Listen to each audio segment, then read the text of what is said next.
Congratulations to the both of you on becoming the festive superstars of this year's Charmony Festival. Before entering the Grand Theater, I, on behalf of the organizers, extend my sincere congratulations to you, wishing you joy under their radiance.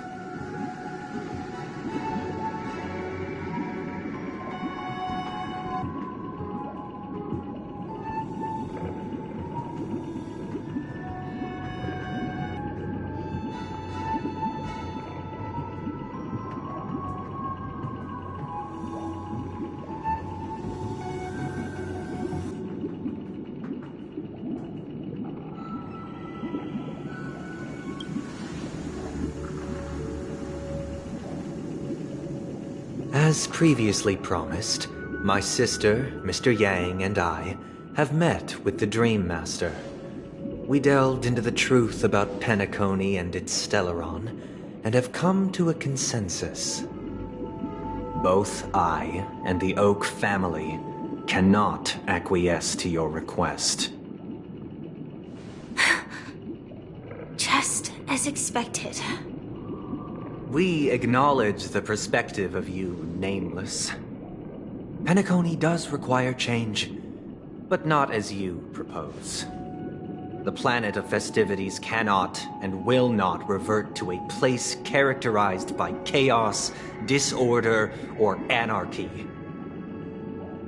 Through your journey of overcoming obstacles, you must have glimpsed the essence of that era.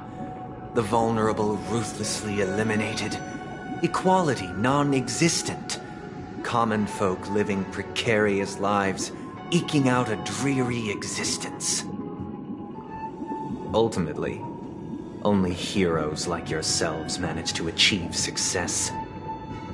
But I would dare ask, if you did not possess the special status of having a Stellaron, and you were but an anonymous and frail member among the masses, which Penacony would you prefer? A dystopia for the survival of the fittest, or a sweet dream paradise for all?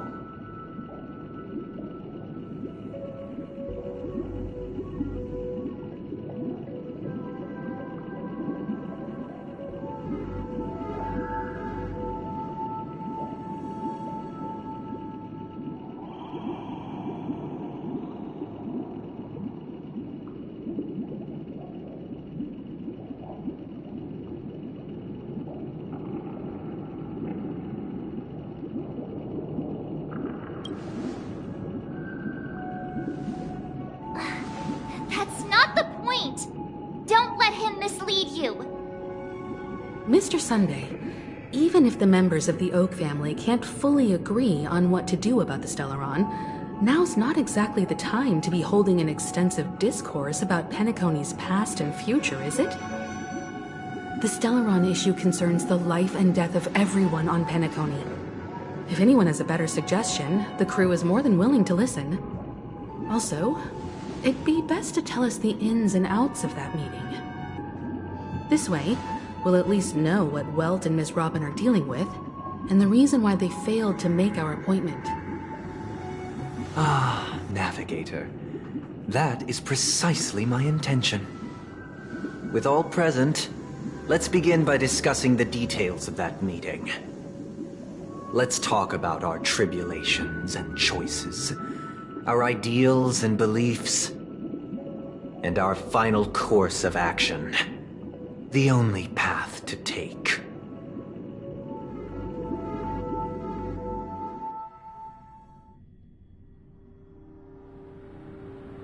You mean to say that for the longest time, there have been scoundrels who would use the Charmony Festival that I have bequeathed to the masses as a tool to realize their ambition?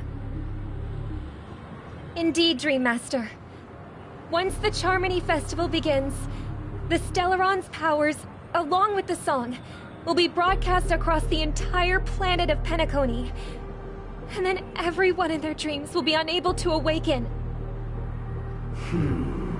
This is indeed surprising to me. The dreamscape is maintained by the collective effort of the 5 families. If someone were to use the Charmony Festival to recklessly disseminate the power of the Stellaron, this individual must hold a position of great authority. Do you have any suspects?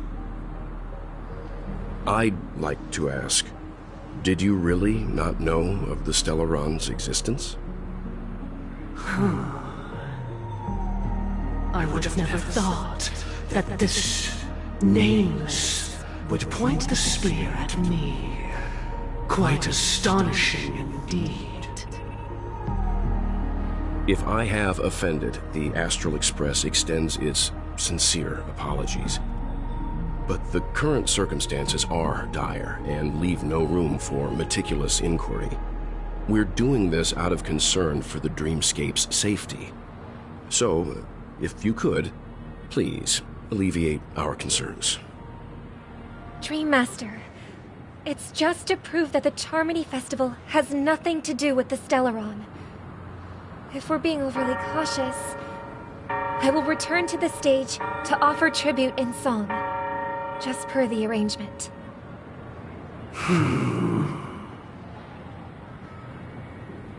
Sunday, Robin. I've watched you two grow up, and know your dispositions like the back of my hand. Both of you, right now, can surely be lauded as their most devout advocates. I already know your resolve. The magnitude of this matter is enormous, and cannot be taken lightly. Since Mr. Yang has asked with such earnestness, I will personally respond in kind. If there is a need, the entire Oak family will be mobilized to heed your call. Someday, might I ask you to beseech them to cast their light unto me, and question me in their stead, so that no lies may be concealed? I will do as you command. Robin, could I entrust you to be present as a witness, to document the truth, and to proclaim my innocence, so that all slander may be utterly dispelled? I will do as you command. May thy will be carried out on earth, just as it is in the heavens. Oh, triple-faced soul, please sear his tongue and palms with a hot iron, so that he will not be able to fabricate lies and make false vows. Let us begin. There is nothing else to prepare. Understood. Question. Have you devoted your life to your god, never worshipping other gods? Naturally. Do you love your god as you do yourself, always heeding their admonishments? Naturally. Have you strayed from the path expected by your god, betraying their name? Never. Have you ever been inordinate with your asks of your god, coveting more than the foundation of the creation itself? Never. Then, a final question. Do you swear to fulfill all vows, past, present, and future?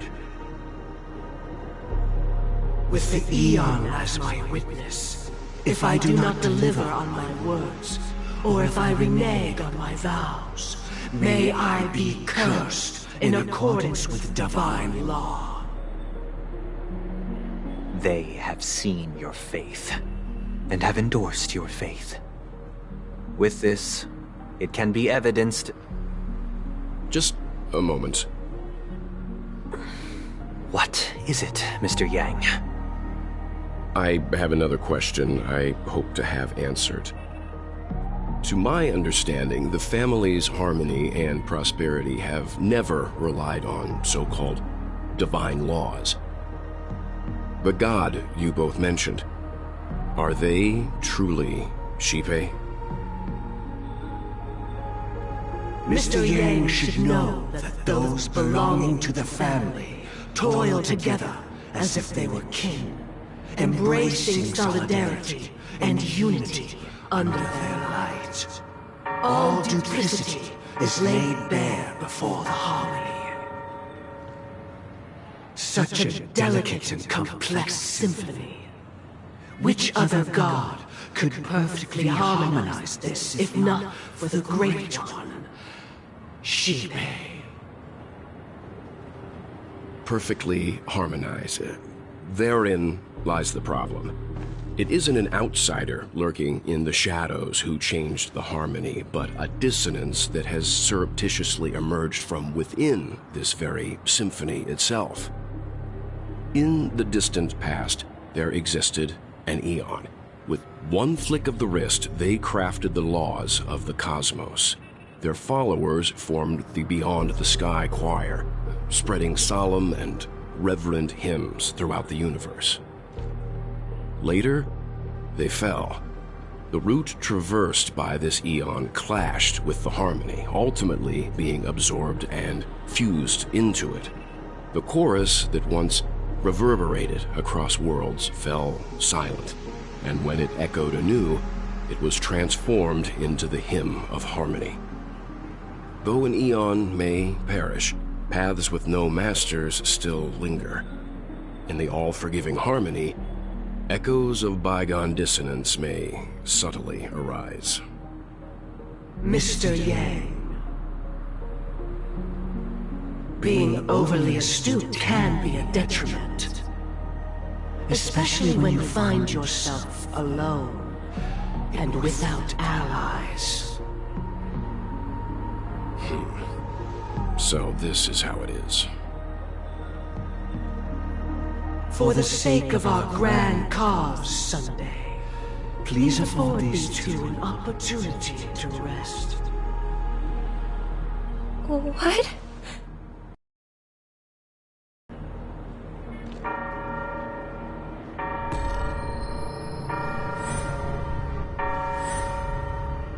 Sorry, Robin. It's just you.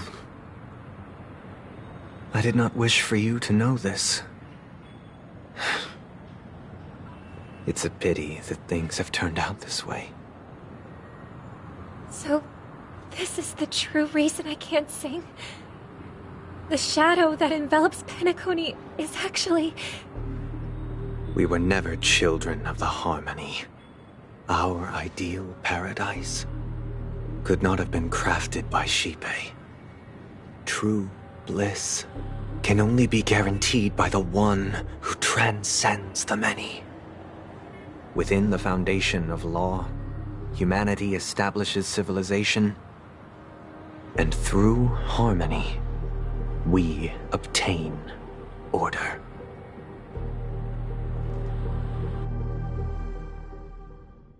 Unbelievable. To think that there would be remnants of the Order on Penacony. What have you done with Mr. Yang and Miss Robin? Don't worry. I just gave them some time alone to ponder their fates. You should know that these actions make you an enemy of the Astral Express. Should we need to stand against the Nameless, it would only be myself and the Oak family involved. But we haven't reached that point yet, have we? Your efforts for the justice of Penacony are evident to everyone, and have been widely observed.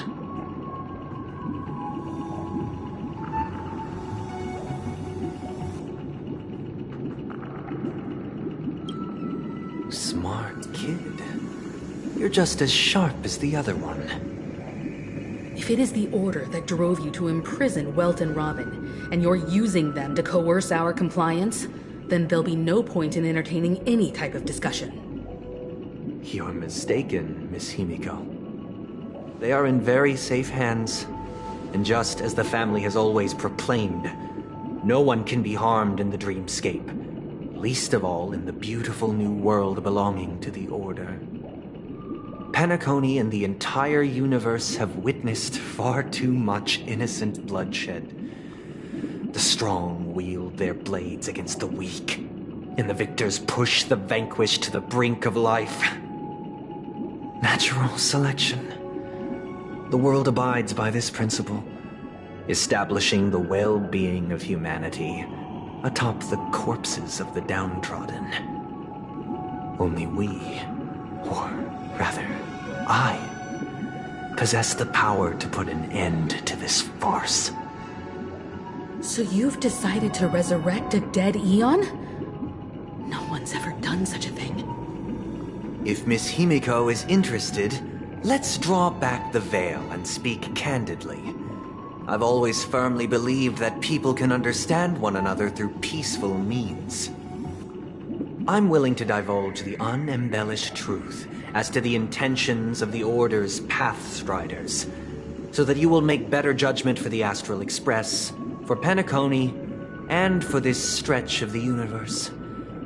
Words can hardly do justice to the beauty of that ideal. So, come with me, everyone. Let us retrace our steps, and see once again where this road leads. Huh? Where'd he go? Welcome. This isn't any location in Penacony's dreamscape. It's my inner world. The reason the scenery before you remains unchanged is because your consciousness has drawn on similar concepts to fill in the gaps.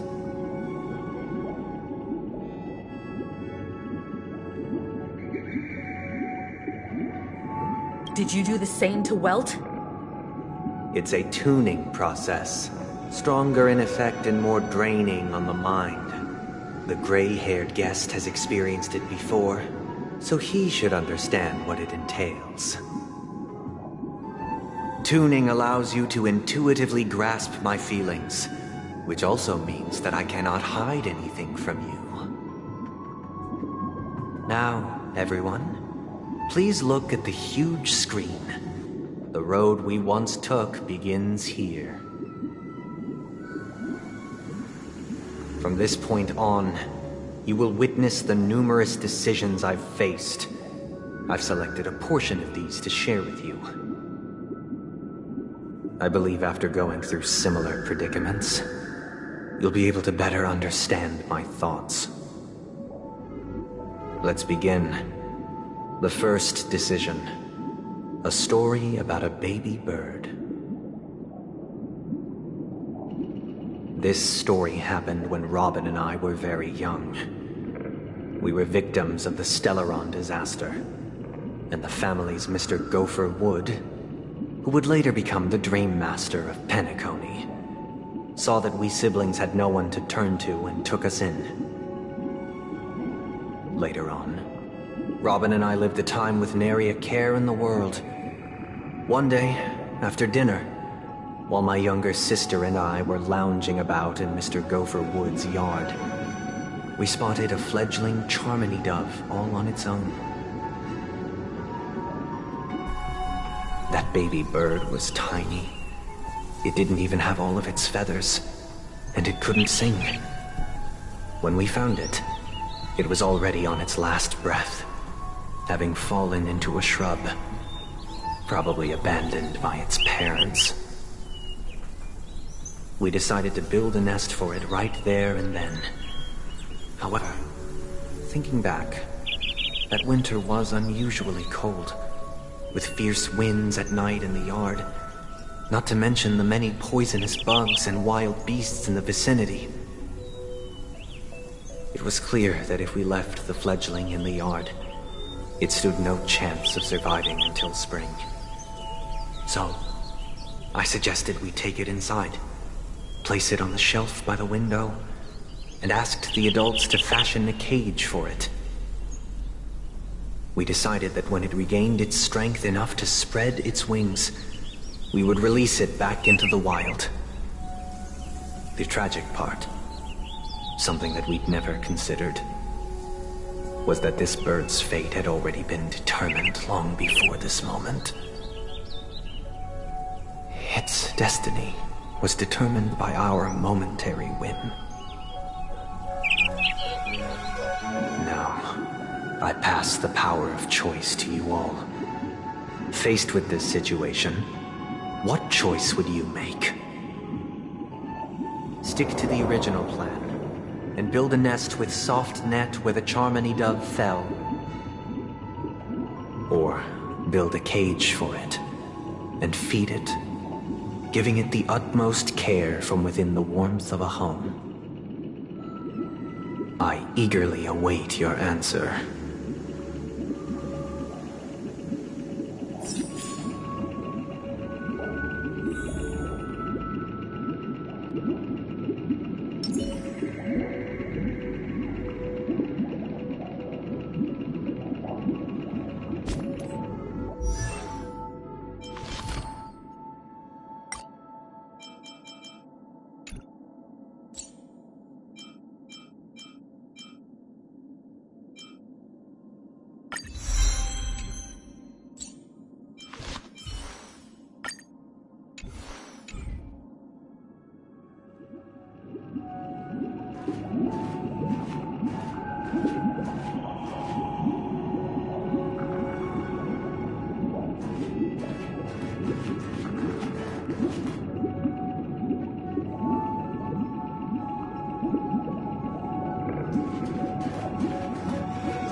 Interesting.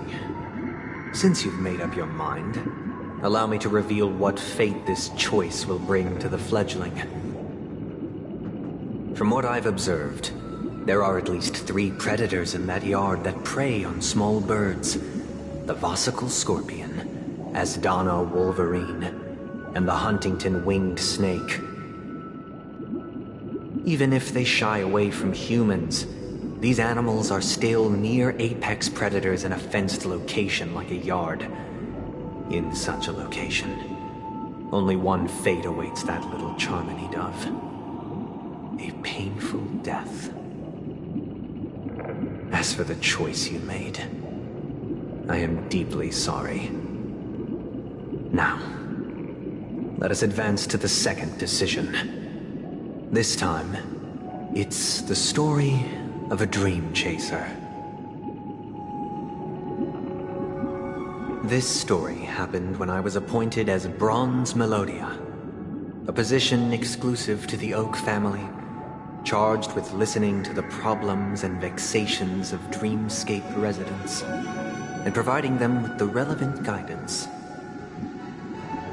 It was during that period that I had the opportunity to hear voices from all corners of the Dreamscape.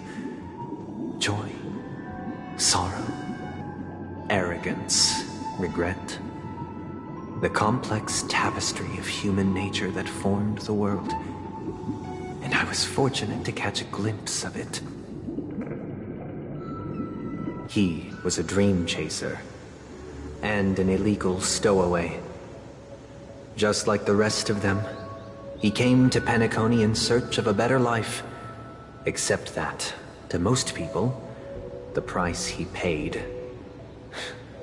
I suppose you could say it was everything. He told me, I sold everything I could at home. The house, the land, even his 2 children. He said he could not afford to raise them, and that at least they could eat if they lived as slaves. He had a plan in place. He would buy back his children once he had made his fortune, and enjoy Penacony's beautiful dream with them.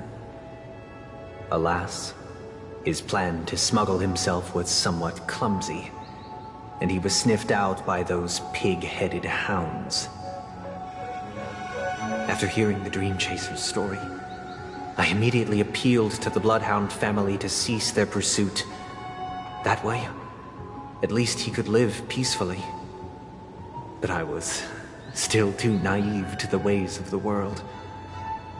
I did not anticipate that what I thought was a kind gesture would later lead to dire consequences. I'll tell you the outcome soon. For now, I'd like you all to make a choice. Will you do as I did, and try to convince the Bloodhound family to stop their pursuit, so that the Dream Chaser may live peacefully and realize his wishes? Or will you remain silent, leaving him to languish while the hounds are hot on his heels, until his inevitable judgment arrives? I look forward to everyone's decisions. Who knows? Perhaps they might even alter the outcome of this tragedy.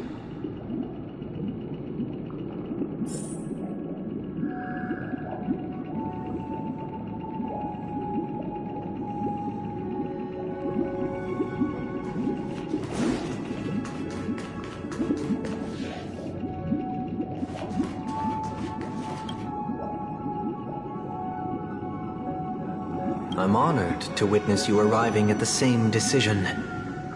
Out of respect, I'll share with you the dire consequences that my choice back then brought about.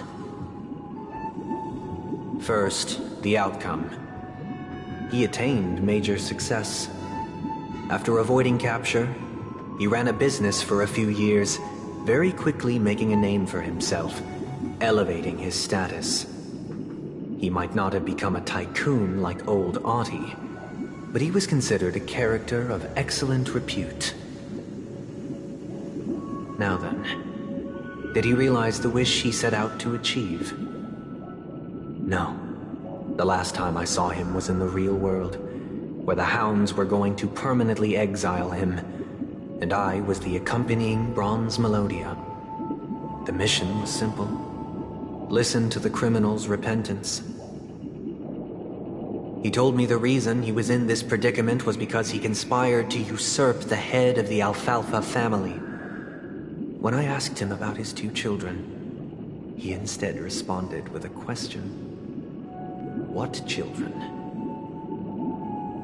In the end, my heart aligned with the harmony, and the good deed I dared to undertake held no value, turning instead into a wrongdoing. It created a lamentable oppressor and countless oppressed individuals.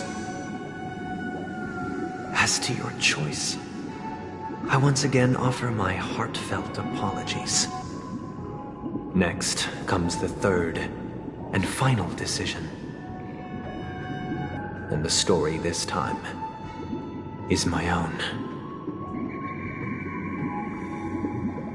This story happened the day I was appointed the Oak family head.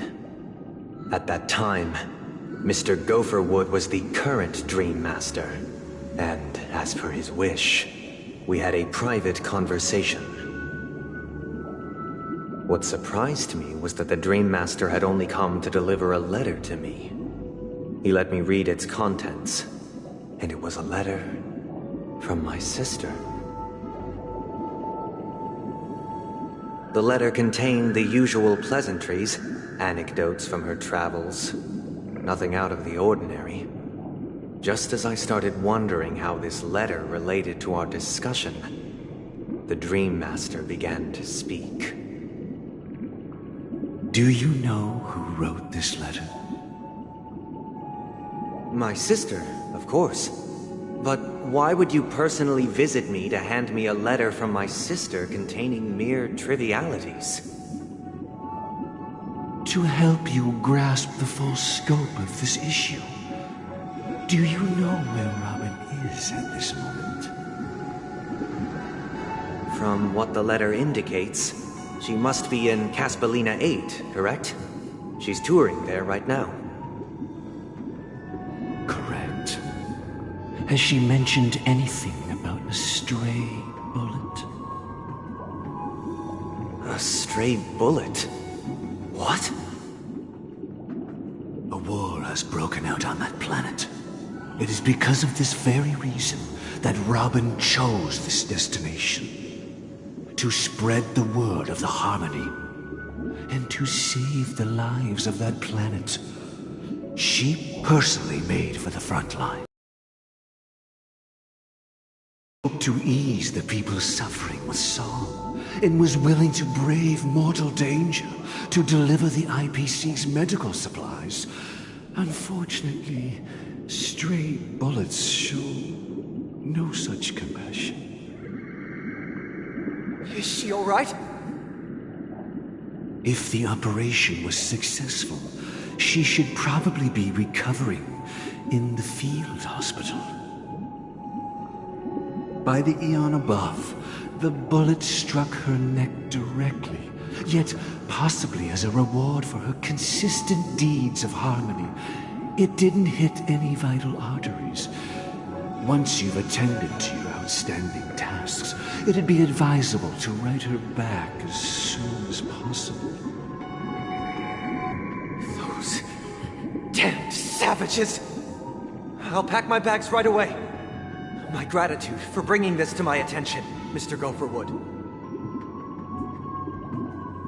Now you understand why she always wears such elaborate neck ornaments, don't you? How could this happen? Miss Robin. It's all in the past, so please don't worry.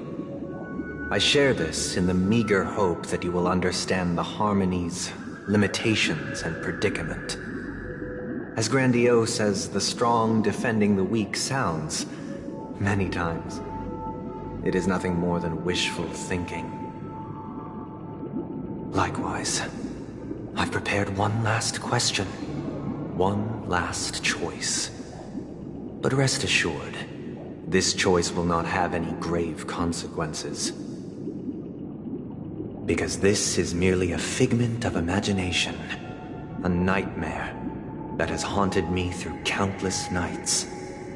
If you ever had the opportunity to make a choice like I did, would you still support Robin's journey on the path of harmony?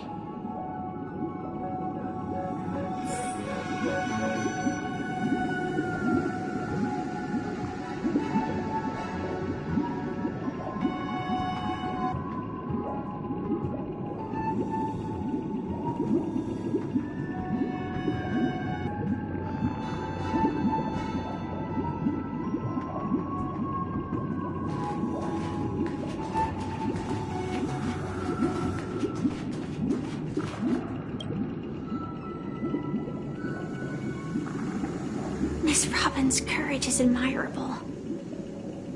And here I was thinking she was just another superstar celebrity. But the fact that she's also Mr. Sunday's younger sister? No, I doubt he'd wish harm on his own flesh and blood, no matter how grand the ambition.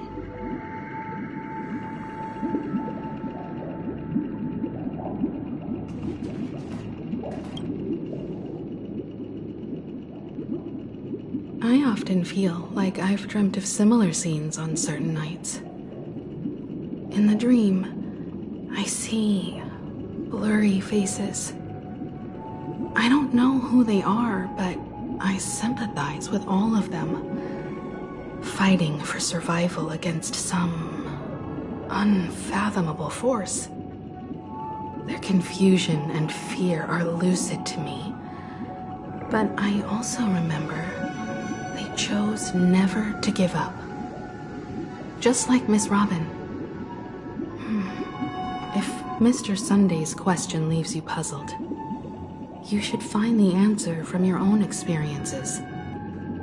With each trailblaze, dangers and tribulations will surely follow. But would you ever back away? Would you stop March and Don Hung from reaching their next destination?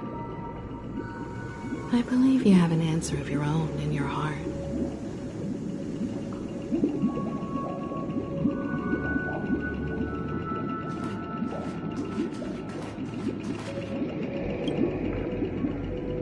I can't believe that happened to Miss Robin. The strong defending the weak is a great mantra, but if I had to pay such a price, I don't know what I'd do.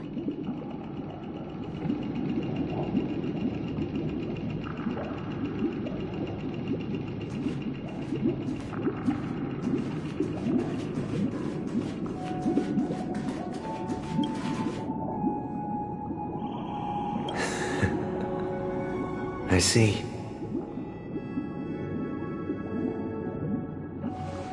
I am now aware of everyone's stances.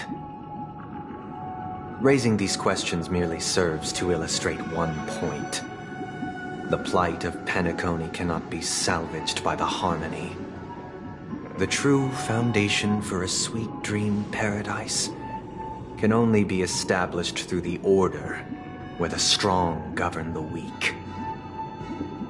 I know the suffering of being tormented, the turmoil of losing your way, how sorrow and even despair set in when matters don't work out.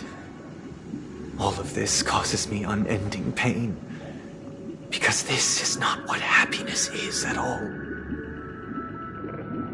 We must teach the weak how to live a happy life.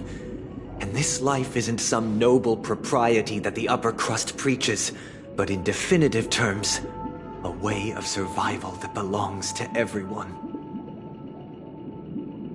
So what is your definition of living a happy life? Good question. Human consciousness is fundamentally an illusion, a cage known as self-worth. People lured in by this illusion make mistakes, yet still ask that external influences bear the burden. When one mistake after the next permeates the masses, they become impossible to trace. Thus, the amassing of these individual cages culminate to form a prison, a place dictated only by the rule of survival of the fittest. Nature is always accompanied by predation and sacrifice. Its antithesis is known as order. That is what I want to do. Unite people's happiness under the banner of order. They won't need to make bitter choices any longer, nor face the weaknesses of humanity. They can cast aside their primal instincts to build a haven for mankind. Simply describing thoughts is far too abstract, so allow me to provide a simple example. As you all may know, there are societal norms like weekends and long weekends that exist on some worlds. During these hard-earned rest days, People are given the chance to extricate themselves from the stresses of everyday life, allowing a certain tranquility to return to their souls. And it is only on these days that people do not have to adhere to the law where the strong prey on the weak. They can live out their lives happily during these brief intermissions. It's just a pity that 2 or 3 days are still too fleeting compared to the span of a lifetime. From where I stand, society's ideal system should be 7 rest days. Following Sunday, there should ensue a second, a third, and indeed an infinite procession of Sundays. This should be the face of the new world. Idyllic, eternal, peaceful days. And thus, every person can return to their base selves in this utopia. Some gaze in reverence at the stars, pouring their whole beings into calculating the distance between us and the isolated world of Pagana. Meanwhile, some seek refuge in quiet corners, holding one another, unencumbered by the chains of unwelcome obligations. There would be no need to bear the hardships of reality. Only in this way can humanity face the inevitable end with the purest of spirit, living a life of dignity. This is what it is to live in bliss. Miss Firefly, you who are stricken with entropy loss syndrome, you of all would surely understand this.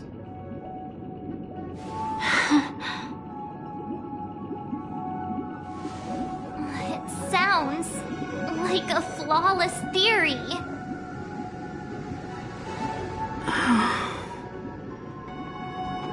But what is the price to attain all this?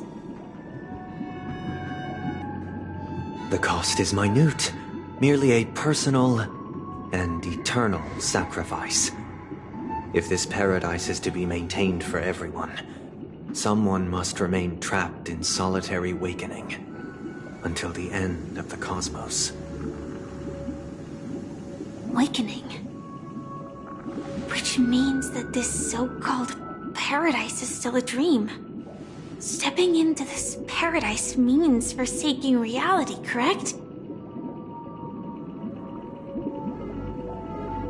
It is not forsaking, but transcending. Flesh, blood, sorrow, weakness. If the physical is the root of spiritual suffering, it is only logical that we defeat it. But in this supposed bliss, people won't have defeated their demons. The chance to overcome their tribulations would be forever lost to them. In other words, it is an escape. That's another way of understanding it. But there is no shame in escape. On the contrary, the seeds of escape exist in everyone's hearts. Don't you agree, Miss Firefly? And as to why we sleep, it is because we are afraid to awaken from our dreams. But this is not in conflict with the grand plan. Only in acknowledging this can we truly understand the frailty of human nature, and from there, show compassion and protection.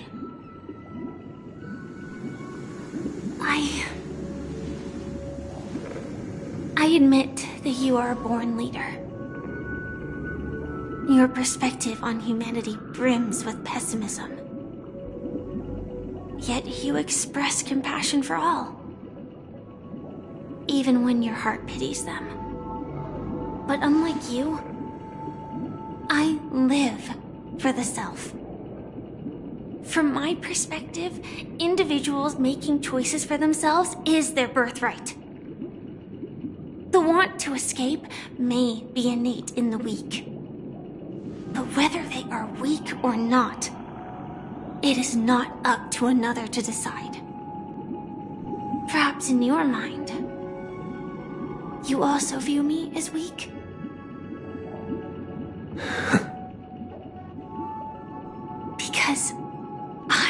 don't think so. Since Miss Firefly has said her piece, the Astral Express will also naturally give you our answer. We'll leave it to you. Just as Mr. McHale instructed before, tell him our choice.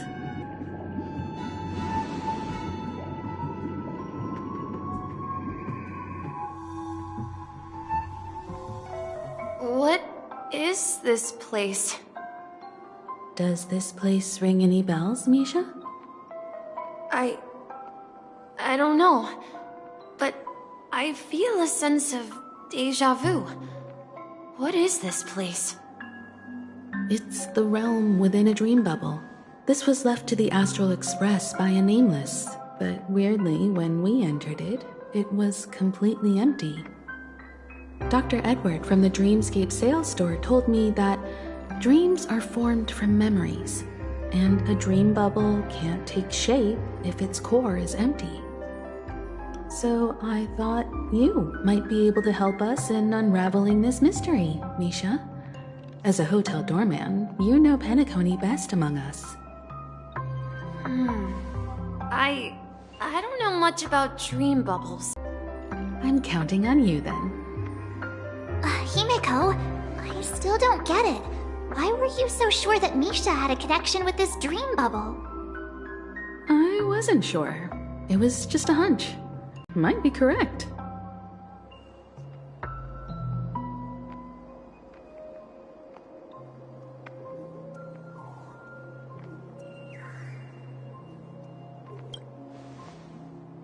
Exactly.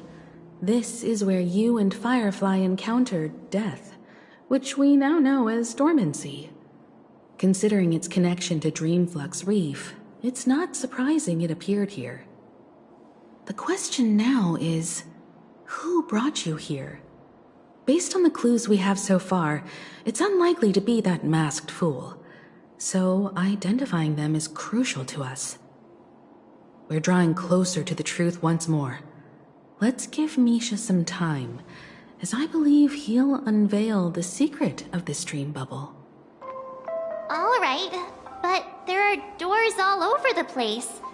Which one should we choose? Do you have any idea, Misha?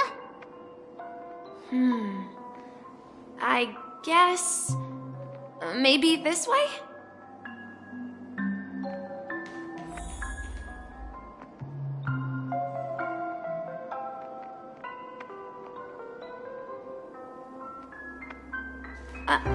I'm not entirely sure, but let's give it a try.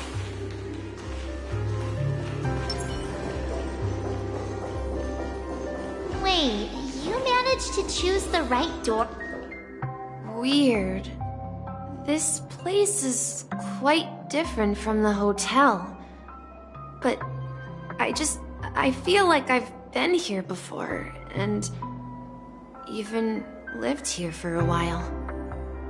If I remember correctly, there should be a fireplace down that hallway. Clocky and I used to sit by the fire, listening to the crackling of firewood. And the room on the other side was the toy room.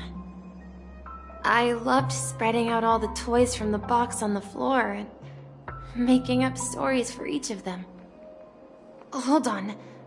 This doesn't make sense. Didn't I grow up in Dreamflux Reef? So, what is this place? This could be a case of amnesia. But don't worry, Misha. It's common for everyone to forget certain aspects of the past. Those memories haven't vanished. They're just lying in the depths of your mind. We can surely get them back. Since this place seems familiar to you, why don't we explore a few more rooms and see if you can recall anything more? Yeah, then let's check out the rooms I just mentioned.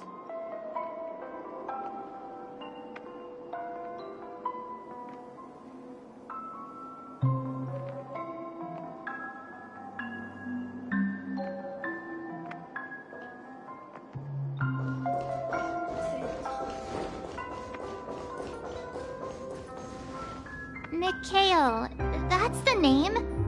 Now we all know him as the Watchmaker. So, who is he talking to? Do you know anything about it, Misha? I'm sorry. I don't know much about the Watchmaker. But, Mikhail... Anything special about that name? Mikhail is Grandpa's name. Grandpa? Do you mean you're the Watchmaker's grandson? But we haven't heard anything about the Watchmaker having descendants. And the name Mikhail is not rare. Perhaps it's merely a coincidence. Could you tell us more about your grandpa, Mikhail? Yeah, sure. He was a seafarer who fearlessly ventured into mysterious seas and storms. He was always on the sea and had lots of friends who accompanied him on his travels. He didn't want me to call him Grandpa because that would make him sound old. He believed he was still young. The name Mikhail was given to him by his parents, Mihaly and Elise, both renowned seafarers. Every time he came back, he'd share his logbook with me and tell me about his adventures at sea. I want to become a great adventurer, just like him. It appears that the seafarer has nothing to do with the Watchmaker. So, perhaps it's just a coincidence? So, where is your grandpa now? He went off on a new journey, and it's been quite a while since I last saw him. So, where has Clocky gone? Did he leave to protect Dreamville?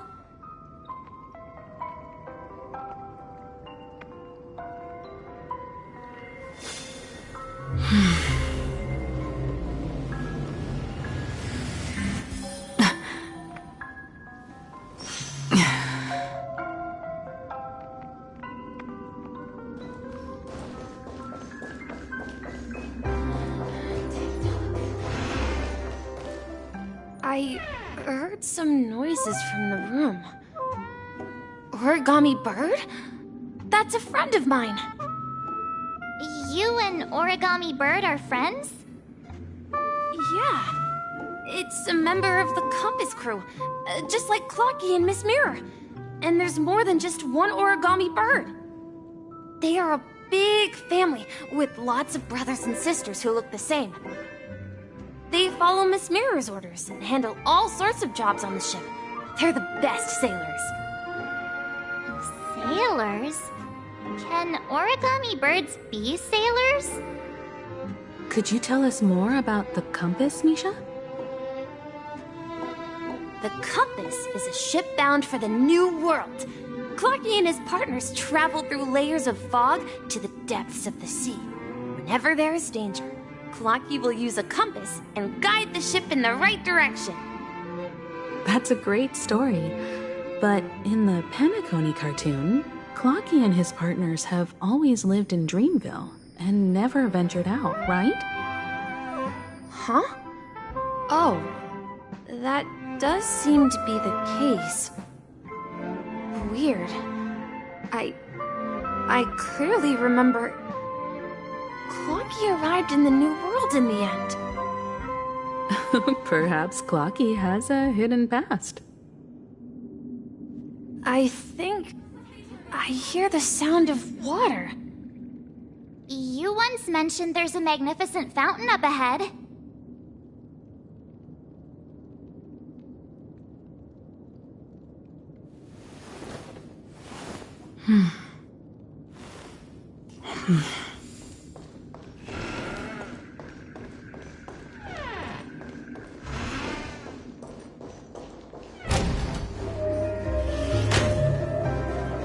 Look, there it is! The water resembles a precious jewel embedded in the dreams of all seafarers. Every time I gaze at the shimmering lights beneath the waves, it feels as though I'm back in this place, standing by your side. Have you recalled anything, Misha? Yeah, I saw these sentences in Grandpa's logbook. He used to say that despite the perils of the sea, whenever he stood on the deck in the afternoon, overlooking the sparkling waves, he would think of this fountain in front of his house. He often said that those moments felt like returning to his family's side, and the difficulties at sea didn't seem quite as challenging. You know, I quite understand such sentiments.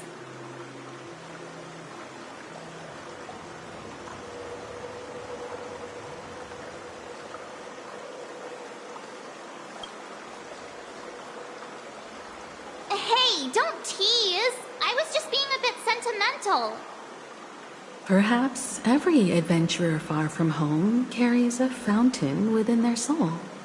Even though the other side of the sea remains shrouded in the unknown, the fountain in front of his house serves as a compass, leading him back to his cherished ones. Yeah, while Grandpa was at home, we would stand by the fountain and place the compass, a toy boat that I made, into the pool. Back then, I would ask him when I could go on adventures like him, and he would always laugh and say I was still too young. It seems this Mikhail is truly a seafarer and has nothing to do with the watchmaker. Yeah. Based on Misha's recollections, the scenes in the dream bubble appear to be his childhood memories. But this raises more questions. According to Misha, he was clearly born on an oceanic planet and led an ordinary life, with no connection to Penacony at all. Could this be some sort of metaphor? Perhaps the sea refers to the memory zone. I'm sorry. I don't know, but my memories keep pouring out uncontrollably, like water flowing from a fountain. Perhaps I'll remember more things if we go further.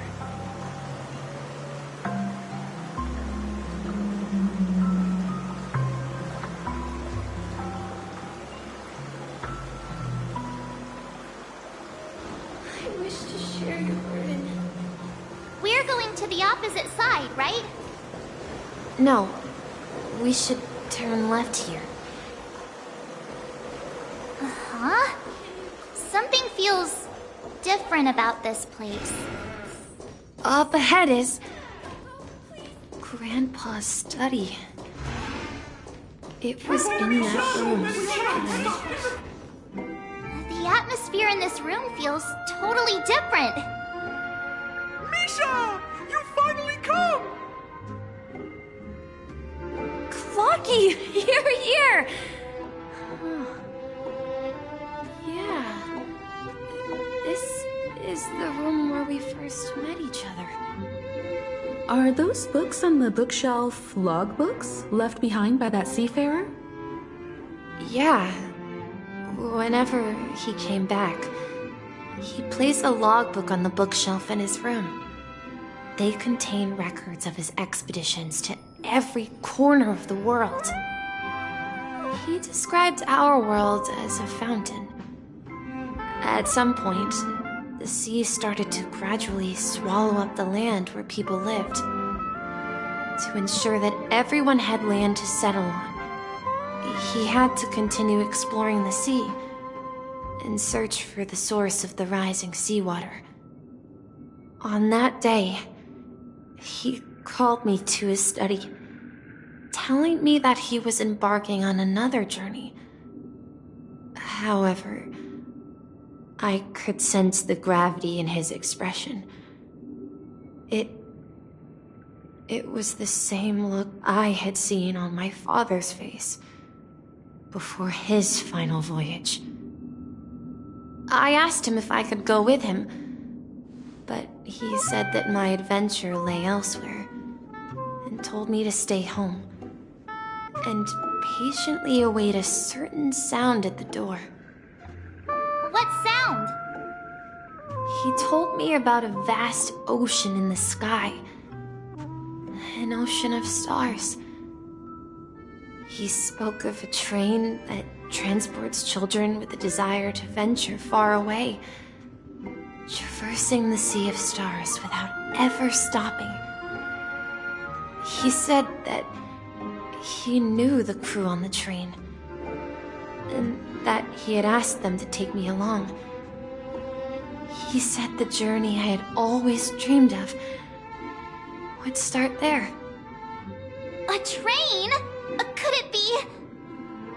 It's the Astral Express. I remember now. Grandpa's friends are a group of nameless who came to this world to resolve a disaster caused by a star. Then, he gave his pocket watch to me. It was his cherished treasure, appearing in every one of his adventure tales. He explained that difficult times were ahead, but assured me that the watch would guide me. He said, as long as I kept moving forward, I'd eventually reach my desired destination. And then, it was as if I heard the distant sound of a train whistle echoing throughout the room. Exactly, Misha! And then we followed that whistle, didn't we? Yeah. I think I can still find the way we took back then.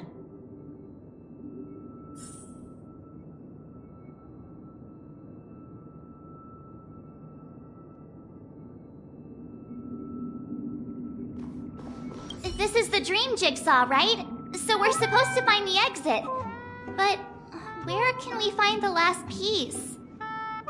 Do you remember? You said you obtained a mysterious shard when you stumbled into this place. Hey, the shape seems to match. So this shard is also connected to... Looks like we're just one step from revealing the truth. Let's get to the other side and investigate.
This is it. This is my room of clocks.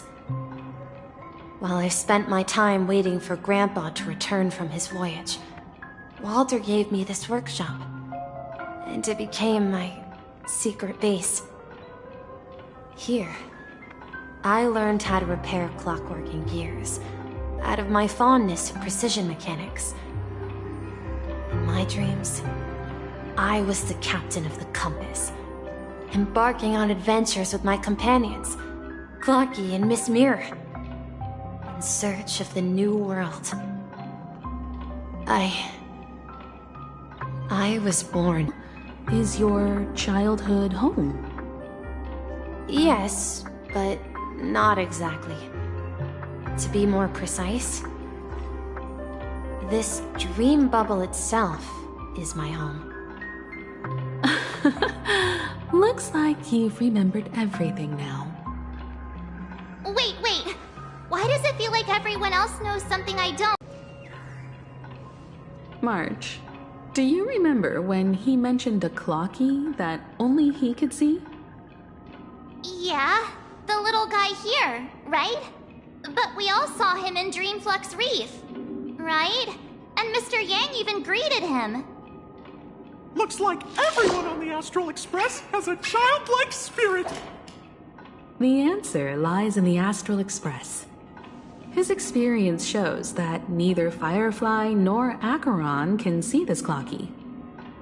And when we were in Dreamflux Reef, you may have noticed that for some reason, nobody outside of the crew had ever talked with Clocky.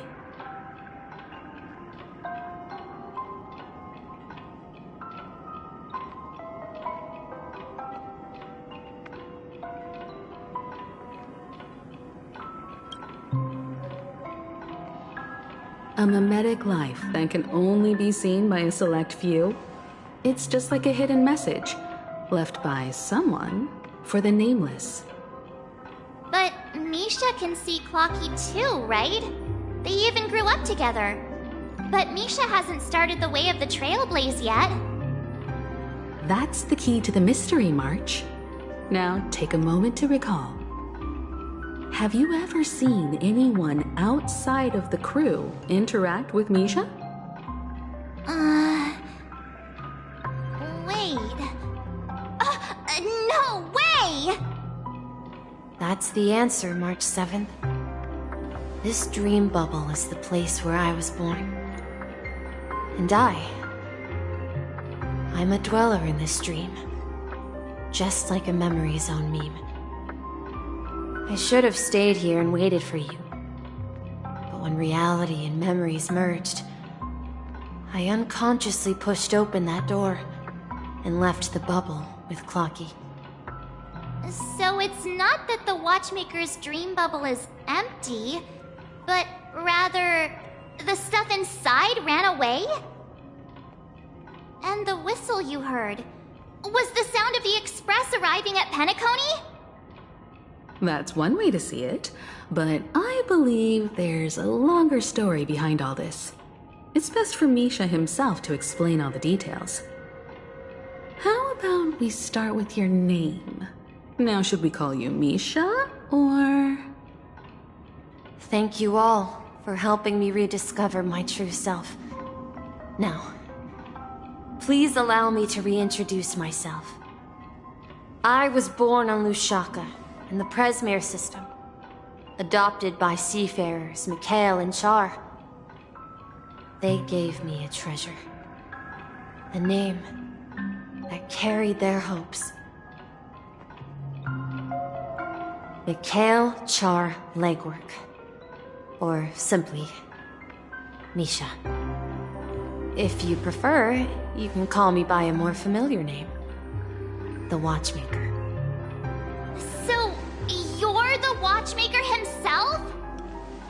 Unfortunately, that legendary figure is no more. I'm only a reflection of his life. As for the child who has been with you, he's the innocent protagonist of Misha's childhood dream. Friend of Clocky, a young apprentice, and a future mechanic on the Express. And this also marks the beginning of his journey, devoted to the Trailblaze. At the end of the journey, I left this little flame, which I so cherished, in my deepest dreams, hoping to pass it on to the nameless of future generations. However, he somehow left the dream bubble and forgot all about his task. I apologize for all the confusion this caused. Because he was born with a desire to trailblaze, wasn't he? I don't think Misha has forgotten his role as a guide. He remembered it, and that's why he mistakenly appeared as a hotel doorman in his dream from the very beginning. The one who brought our unconscious friend here must have been Misha. If that's the case, we encountered the Watchmaker's legacy from the beginning, didn't we? Well, I have a sarcastic friend who says I always take big detours and end up back where I started. Perhaps that's what every nameless has to go through. But in the end, you found me. I'm sure you're all wondering what my legacy is. I believe my hound has mentioned the Stellaron and my wealth. If I may apologize, the Stellaron part is real. As for my wealth, however, it's nothing more than a baseless rumor. Planets, until finally reaching Asdana, where my friends and I built the original Penacony and fought for its future ever since. I've been moving forward all my life, doing what I could to overcome the obstacles in my path. But ultimately, my journey reached its end, and I left behind no possessions worth entrusting. So, if you ask what's left within this worn-out train engine that can be called a legacy, I suppose it's the things that are still burning in the engine's furnace. Now that you're well aware of the current situation of Penacony, I certainly hope that you'll help me get this world back on track. But I'll leave that decision to you, for the path of Trailblaze is never paved by others. All I have for you is a story and 2 gifts. I want to give you my pocket watch. It has accompanied me throughout my long journey, guiding that naive child forward, and has been blessed with the presence of so many great people up to this day. And my hat, too. The one who navigated for me placed it on my head and planted a fanciful thought in my mind. The trailblazing expedition will never end. Now, it's time for you to make your choice. Once you've made up your mind, open that door and enter the long dream of an old man. I'll be waiting for you at the end of this corridor of time. All right, everyone. Let's make a decision. Although I don't think anyone will have any objections.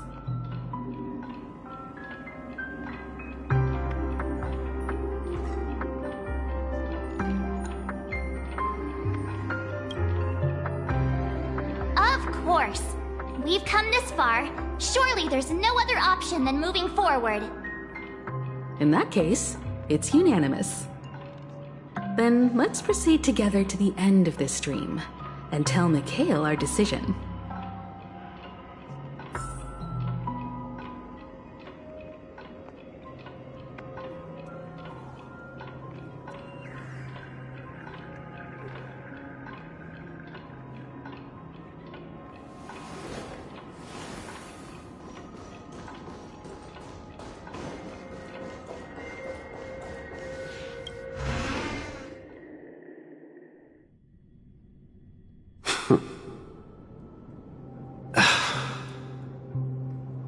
Mikhail, where are you going? Someone has to step up and save Lushaka. So why can't it be me, Misha? Please don't go. And if you must, please take me with you. Don't leave me alone. Even without me, you know how to proceed forward, brave Captain Misha. The compass is waiting for you. Haven't you always wanted to be a better adventurer than me? Now go, board that train and start your journey. Where are you going, Mikhail?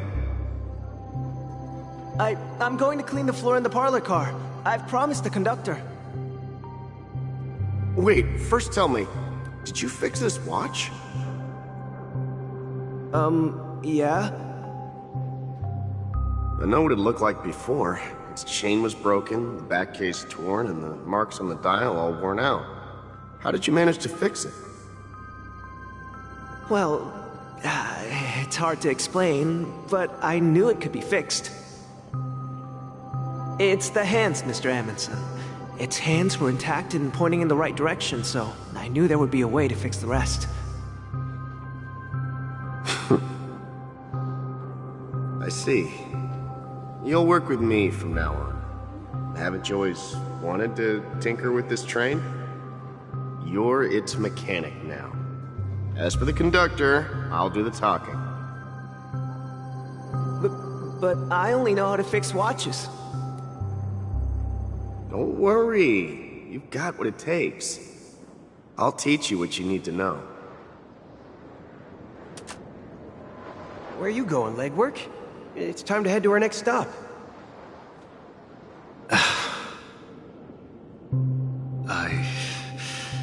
I'm staying in Astana with Rosalina and Tiernan. I see. This place reminds you of home.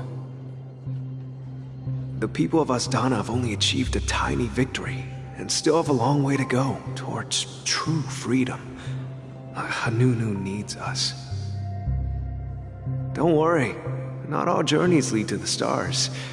Even if I leave the Express, our path of trailblaze will continue. Yeah. I knew you wouldn't stay on the Express forever. Leave in peace, my friend. And, take this with you. This is Mr. Amundsen's hat. But why? When he departed, he said he would leave it to his best student. Well, I suppose the time has come. Farewell, legwork. Take care of Tiernan and Rosalina. And don't forget to write to us.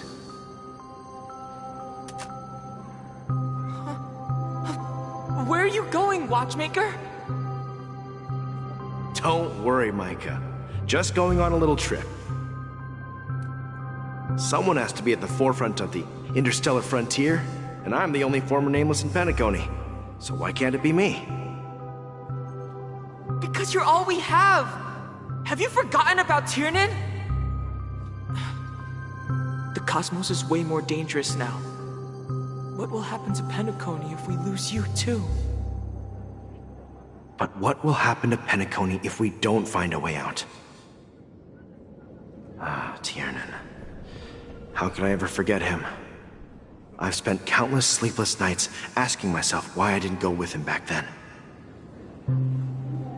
We Nameless won't stop. Don't worry, Micah. It's just a matter of getting back to my old profession. Just wait for me to come back. But if, and it's a big if I don't come back in one piece, then you'll become the next Watchmaker. Where are you going, old man? Oh, you're here.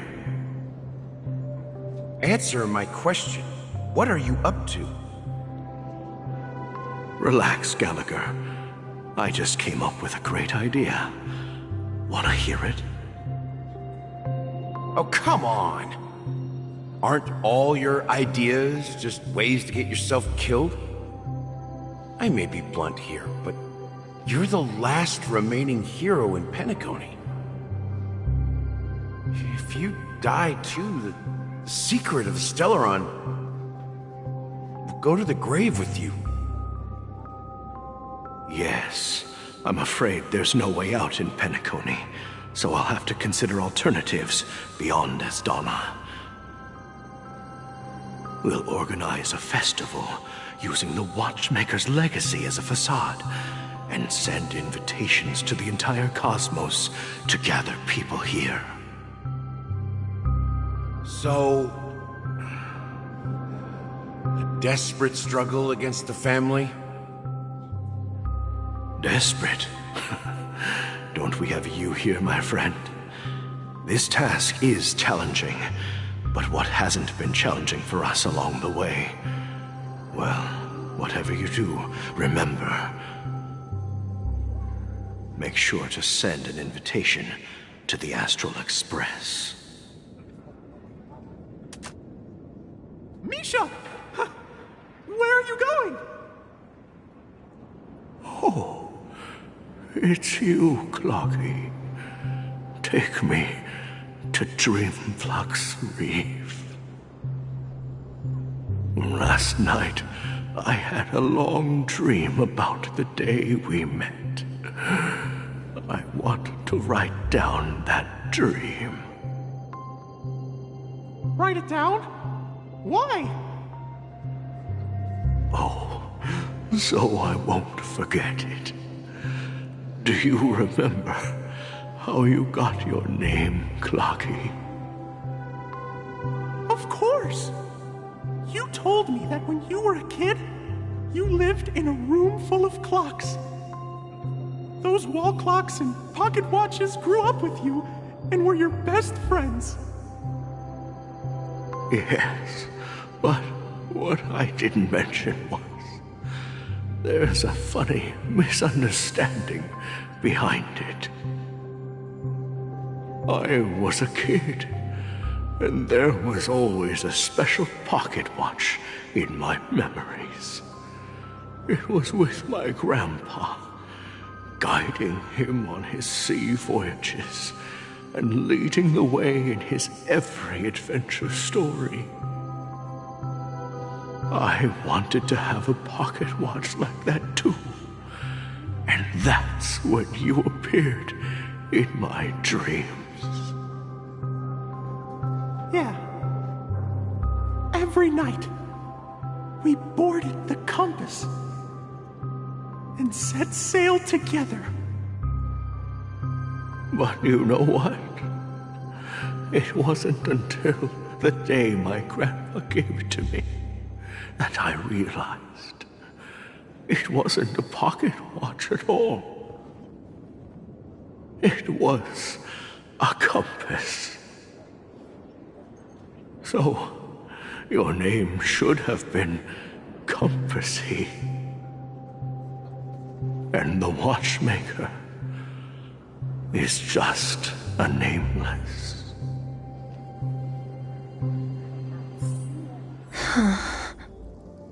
We've arrived at Dreamflux Reef. So, where to next? You know, Clocky, I don't think I'll be going anywhere else. Please, wait a sec!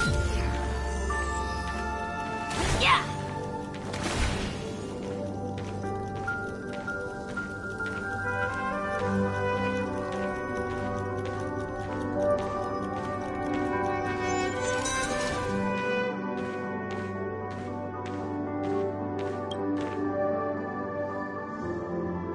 I've traveled far enough, and it's time for a little break. Oh. So, we'll set out again. When you're rested? No, I'll stay here. And then, this is where it ends. This is... where it ends? What do you mean, Misha? You told me. That's what I said. So now, it's up to you to decide your next destination. My next destination? What's that supposed to be? I've been following you. Misha? You're acting weird today. If you're feeling down, we can just do what we usually do. With the clockwork. No, I'm not feeling down. As for clockwork, yeah, it resolves all problems in this dream. So, do you know what clockwork actually is? I'm not quite sure. Well, everyone gets lost at times. They may hesitate and doubt which way to go. That happens in this dreamscape and beyond. But Don't worry. Everyone goes through moments of uncertainty and hesitation. Eventually, they gather the courage to make bold decisions. Whether it's calming, joyful, angry, or sad, all they need is a little nudge to take that step toward where they truly belong. I'm leaving that little nudge with you, and I hope you'll share it with others. Such is the essence of clockwork, the will of the Trailblaze. Clocky's hands spin around non-stop, indicating confusion, frustration, and weakness. But ultimately, people still need to move forward. Just like your hands, always pointing ahead. This is where my journey ends. From now on, it is your path to walk. Trail means taking paths your predecessors forswore, and venturing even further. The Penacony in Mikhail's dreams does not belong to Order.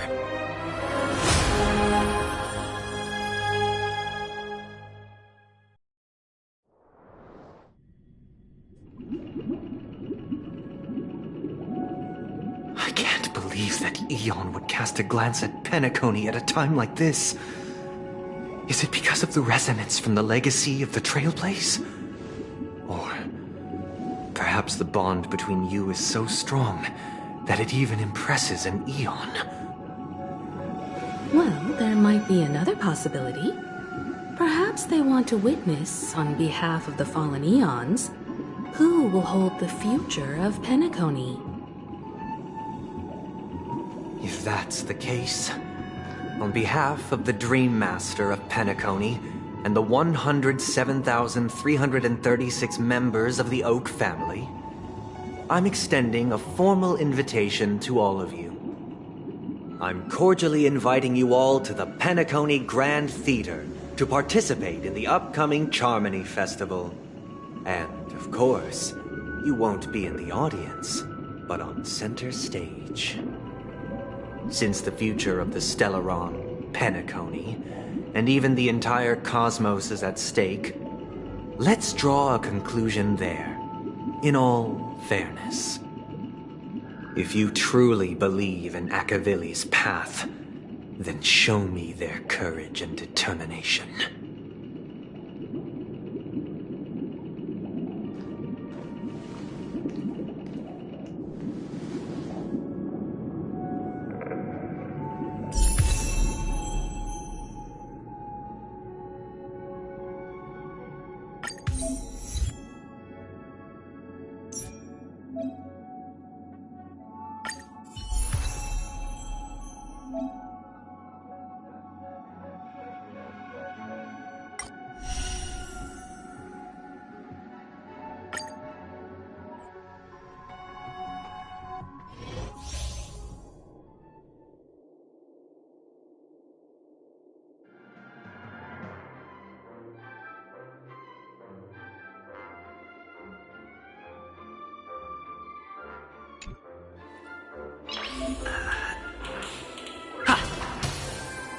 Please stay tuned.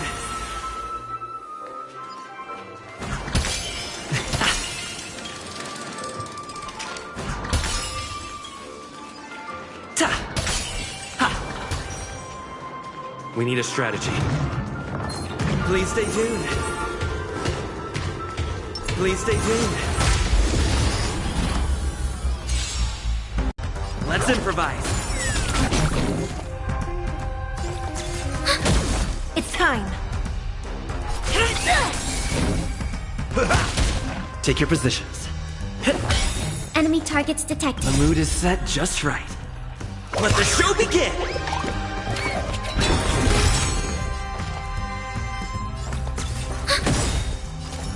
Enemy data secured.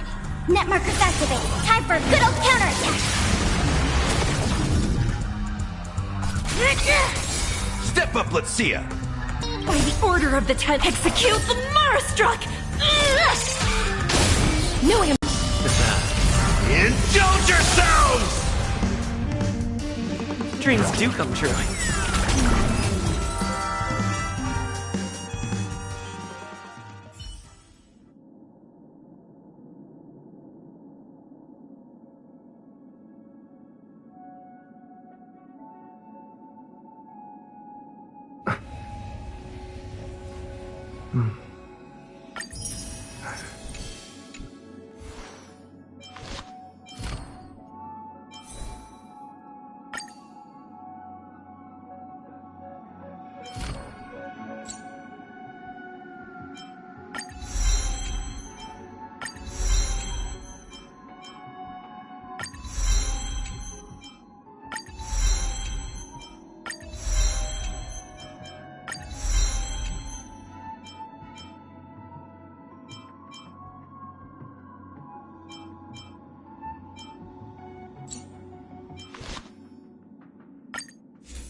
Nice.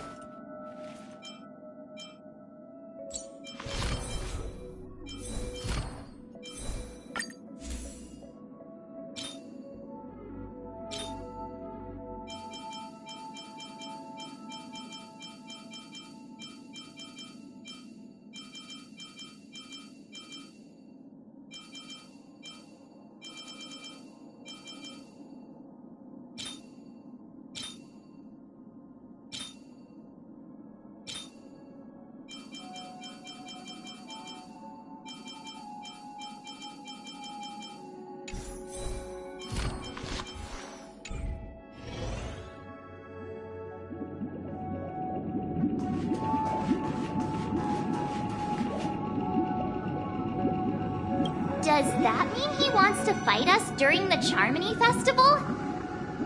I'm afraid so.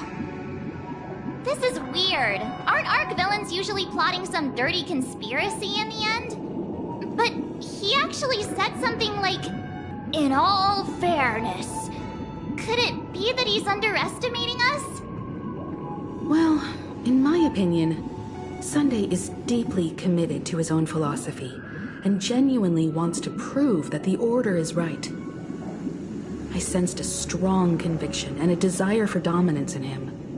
Maybe he won't accept the outcome unless he wins fair and square. That's why he'll give it his all in the upcoming battle.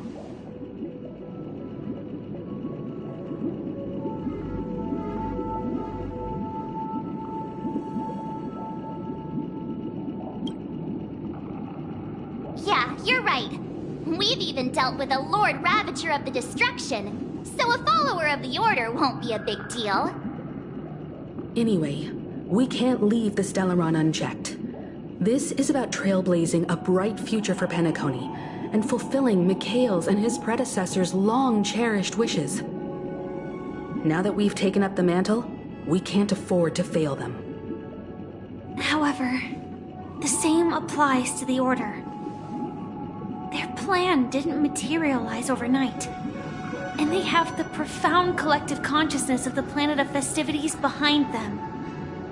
A desire to dream, to slumber and escape reality. All those hidden emotions have given birth to the sweet dream of the Order. They've harnessed the will of an entire planet to create an Eon. This confrontation is far more complicated than a simple power struggle. To secure Penacony's future, fighting on the stage alone is not enough. What do you mean? Are you not coming with us? I believe Firefly is trying to say that she's heading off to another battle.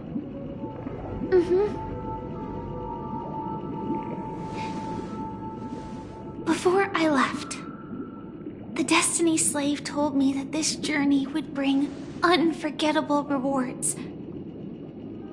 Even though the script he gave me only had a few lines, I couldn't ignore them. Because one of the lines said, "I'll experience death 3 times in the land of the dreams." 3 times? This can't be serious, right? The first time was a painful death when I was stabbed by the Blade of Dormancy, which led to all subsequent events. The script will always come true, but in a way that will only be revealed when that page is turned. So now I've understood the meaning of my second death. And I am prepared to face it. If all goes well, my efforts will provide crucial support for you. Only by achieving victory in this battle can we secure a future for Penacony. And only then, my third and final death won't come true in the most terrible form.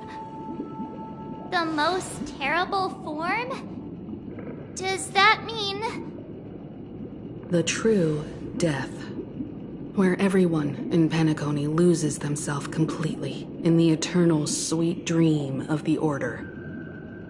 We must do everything we can to prevent that. Have you made up your mind, Firefly? Yes. Otherwise, I wouldn't be here. Thank you again for your assistance for the Astral Express. May we meet again, in reality. Yeah. Farewell, everyone. May your trailblazing expedition never end.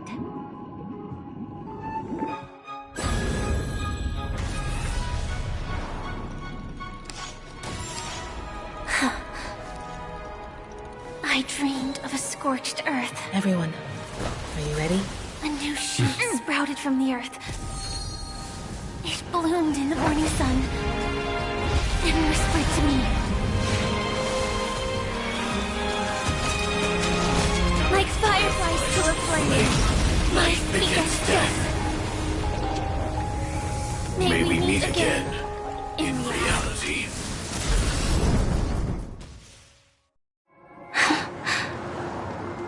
After today, Japella's name will disappear from cosmic history, and the Everflame Mansion will take its place. In the not-too-distant future, you'll receive an invitation. That's your next stop. Land of the Dreams. Penacony. I hope you find whatever you seek there.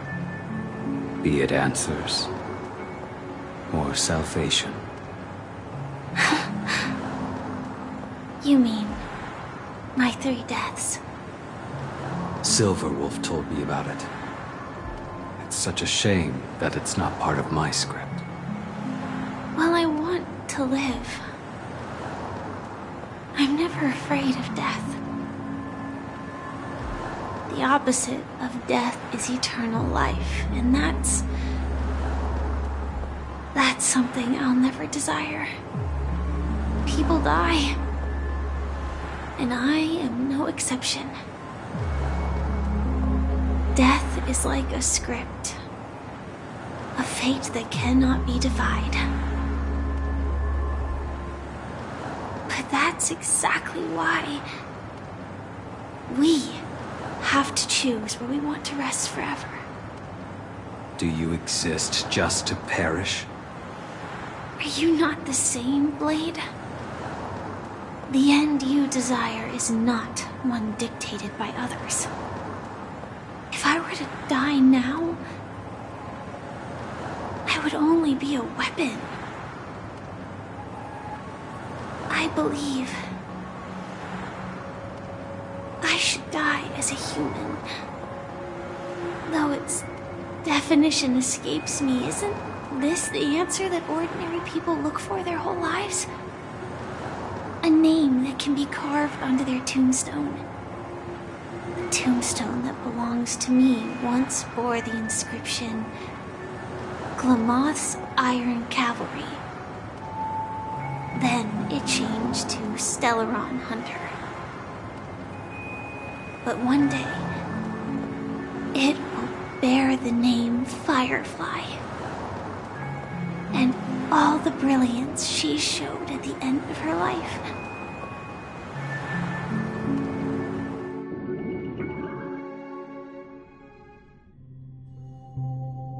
That's quite unexpected, old man.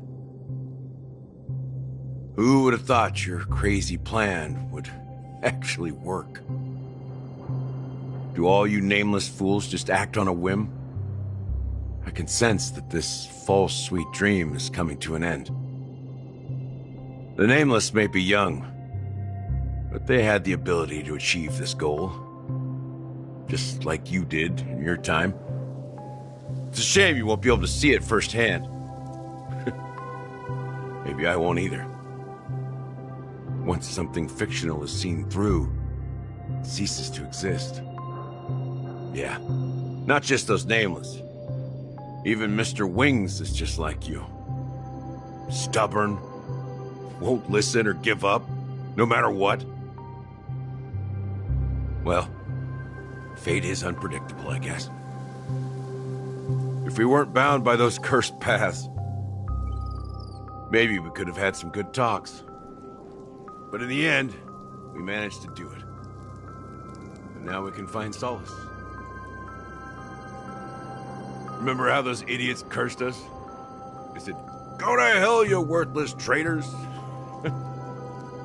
Well, I don't know if they really meant it, but if longing for freedom means going to hell, then I'll be joining you soon, you fool. Let's get together and have supper again in hell. Oh, I almost forgot. There's one more thing. Here's to you. A glass of hello and goodbye, Trailblazer. To the imperfect tomorrow.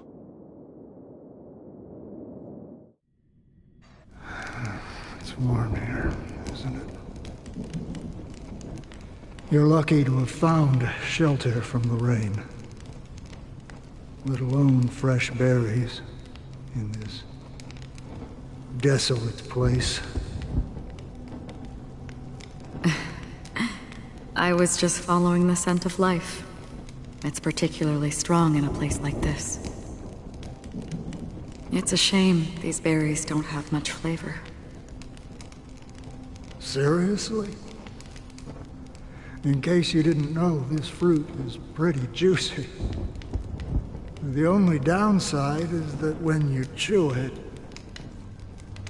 it becomes extremely spicy.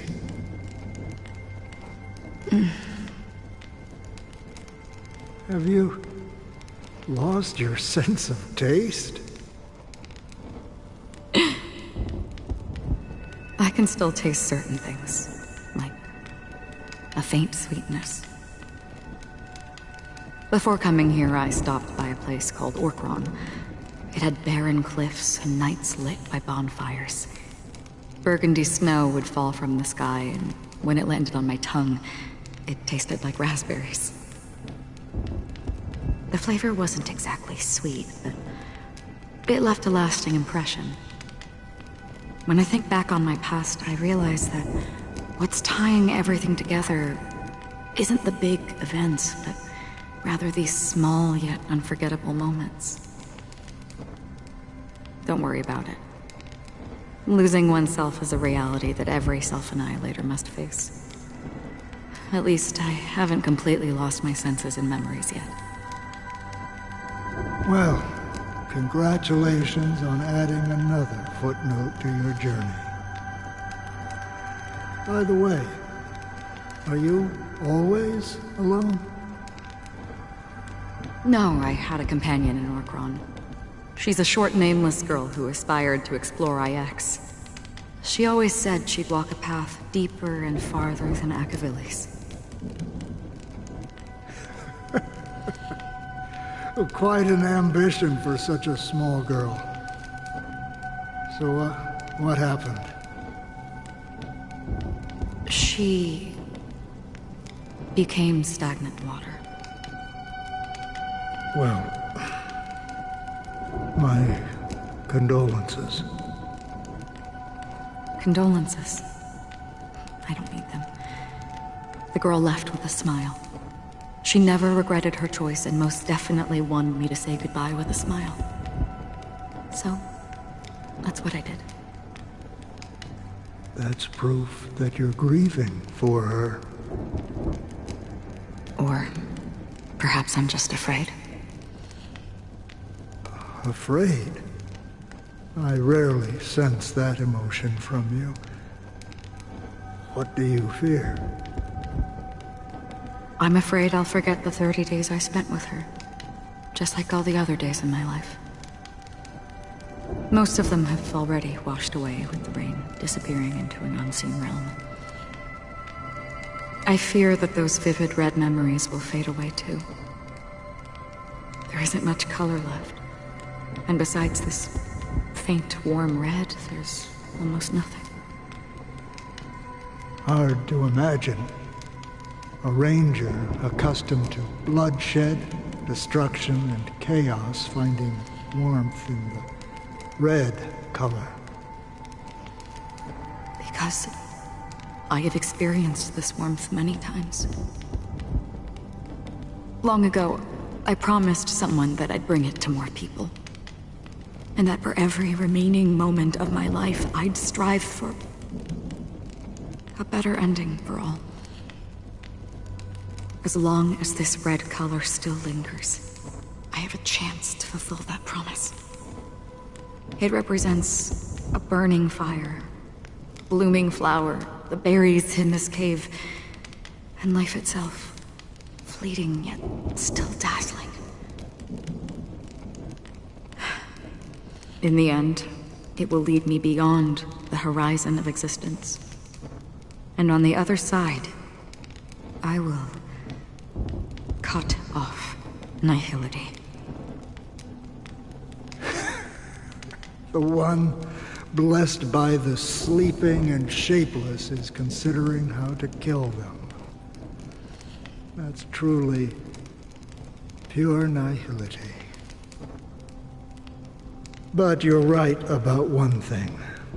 After spending so much time near this stagnant water, only when I look at this vibrant red fire do I realize that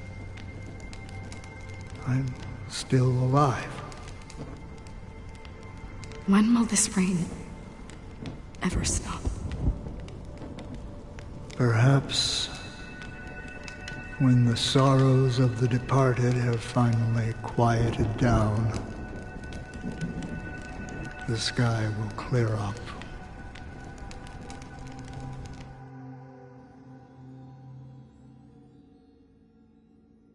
Have you heard of a planet named Biari Scamandros, Don Hung? It's one of the Paradise Kingdoms under the influence of the Harmony. A sought-after wonderland for the inhabitants of the Dardanu Major and Minor systems. Half an Amber Era ago, the family held an unprecedented festival there. And after that, everyone on the planet became part of the family. Do you think the same thing will happen on Penacony? Yes. Or how else can we explain it? The family deliberately used the Watchmaker's invitation to keep all the Pathstriders here, but banished the Emanator of the Nihility. Because of the Nihility, I'm rarely affected by the power of other paths, but somehow I can unconsciously infiltrate them. Maybe that's the risk they're trying to avoid. I would disagree. Biari Scamandros is not part of the credit system or connected to the Silver Rail. It's nothing more than a remote civilization sheltered by the Harmony. But Penacony is different. If the family messes with Penacony, that would be like declaring war on almost half of the factions in the cosmos. They have no reason to do that. No, they don't. If they truly serve the Harmony, that is. What do you mean? The path in Penacony is impure. The Harmony here has impurities. Do you remember the Ancient Swarm disaster? Tazeront, the propagation, brought endless havoc to the universe, and it eventually evolved into a fierce battle among all eons. 2 paths lost their eons in that war, the propagation and the order. Coincidentally, their downfall is related to a certain eon. Shipe, the Harmony. Legend has it that they participated in the crusade against the Imperator Insectorum and devoured Anna the Order for unknown reasons. Holy forgaroni! So you're saying that the 2 leaderless paths are working behind the scenes? But I don't see any descendants of the propagation in Penacony. Could it be that the remnants of Beyond the Sky Choir are hiding within the family, trying to resurrect a fallen eon? I can't say for sure, but they're definitely planning something for the Charmony Festival. This is getting way too complicated. Is this why you want us to leave Astana right away? Are you giving up? The Charmony Festival will start soon. There's one thing that I need to confirm no matter what. A warp jump is the best way to do so. Time is running out. I have another plan.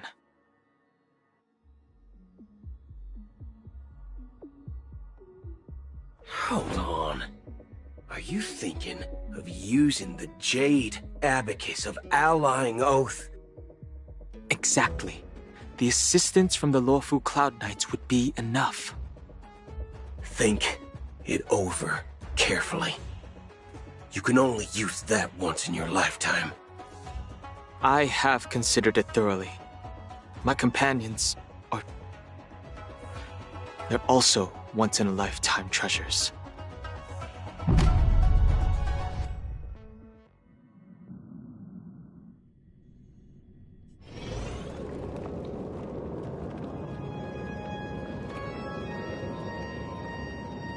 Are you the only one here, my child? The Nameless is quite the diplomat. Our secrets have spread like wildfire within the family. And IPC starships are gathering towards Astana. This is a crucial moment for us. So, where is the Chosen One who harmonizes the varied sounds?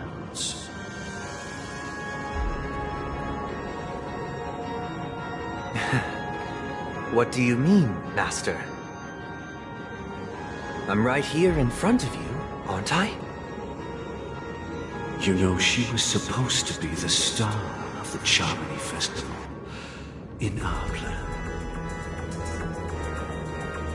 But the plan has changed. As her brother, I know she doesn't want to sing for the Order, so I'll take her place. You've always been wise beyond your years. I'm sure you understand the consequences of your choice. If you consider this a betrayal, well, there can't be two suns in the sky. I'll step up and take down the other sun if necessary. Do you believe in karma? If karma exists, then everyone has their own karma. You have yours, and I have mine. And my karma has nothing to do with you, Mr. Gopherwood.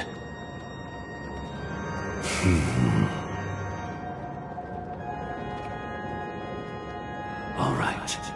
Since you're willing to sacrifice yourself for her, I'll grant your wish. Well, the compromise came sooner than expected. Why? You and your sister were born as twins of the Order. And one of you is destined to follow this path to the end.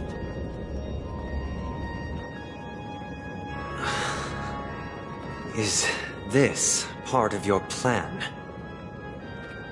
Of course. You're still as clever as you were when you were a child. The opening is near.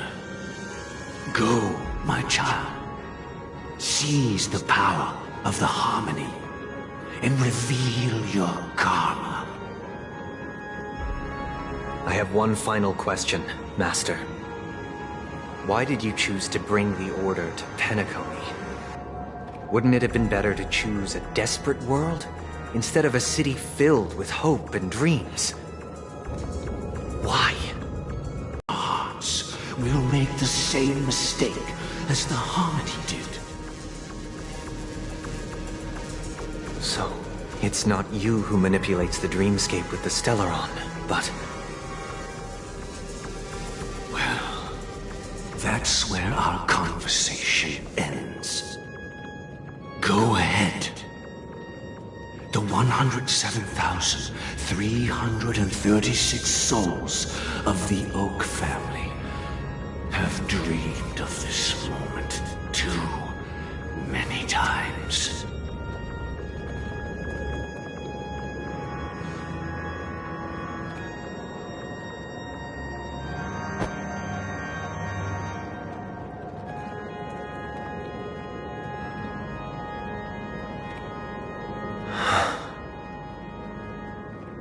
I shall ascend to the heavens, becoming the scorching sun. Bathed in my light, my people shall flourish, while all evil shall be eradicated.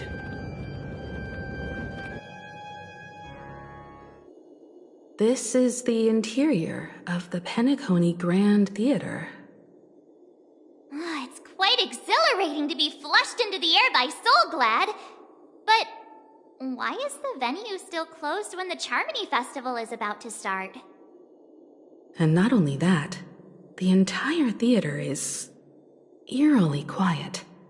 No audience, no staff, no one around.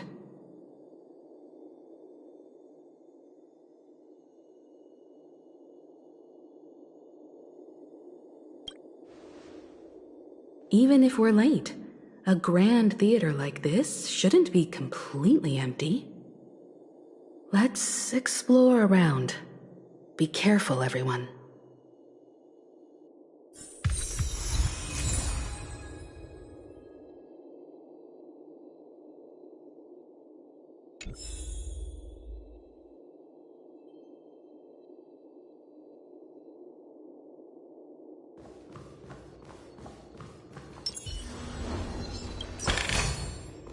Don't forget to let your friends in on it.